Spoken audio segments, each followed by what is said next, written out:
এক শতাব্দীরও বেশি পুরনো ঐতিহ্যবাহী পার্সি ডেয়ারি ফার্মের খাদ্য ব্যবসার লাইসেন্স স্থগিত করেছে মহারাষ্ট্রের খাদ্য ও ওষুধ প্রশাসন।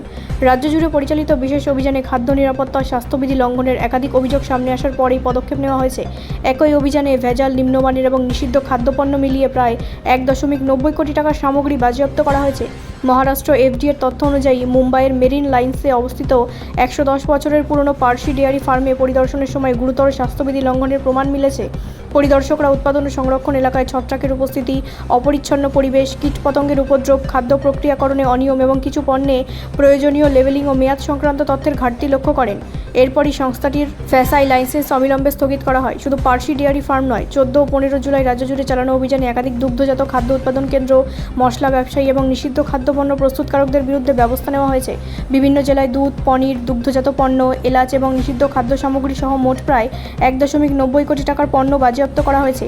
কিছু ক্ষেত্রে এফআইআর দায়ের হয়েছে। বিশেষজ্ঞদের মতে এই অভিযান একটি স্পষ্ট বার্তা দিচ্ছে, কোনো প্রতিষ্ঠানের ঐতিহ্য বা জনপ্রিয়তা খাদ্য নিরাপত্তার বিকল্প হতে পারে না। ভোক্তাদের স্বাস্থ্য সুরক্ষার প্রশ্নে নিয়ন্ত্রক সংস্থাগুলি এখন আরও কঠোর অবস্থান নিচ্ছে। খাদ্য নিরাপত্তা বিশেষজ্ঞদের মতে নিয়মিত পরিদর্শন, আধুনিক মান নিয়ন্ত্রণ ব্যবস্থা এবং কঠোর স্বাস্থ্যবিধি মেনে চলাই খাদ্য শিল্প ভোক্তাদের আস্থা বজায় রাখার একমাত্র উপায়। ঐতিহ্যবাহী ব্র্যান্ডগুলির ক্ষেত্রেও একই মানদণ্ড প্রযোজ্য হওয়ায় এই ঘটনাকে ভারতের খাদ্য নিরাপত্তা ব্যবস্থার ক্ষেত্রে একটি গুরুত্বপূর্ণ নজির হিসেবে দেখা হচ্ছে। ব্যুরো রিপোর্ট, রাষ্ট্রীয় প্রসার বাংলা।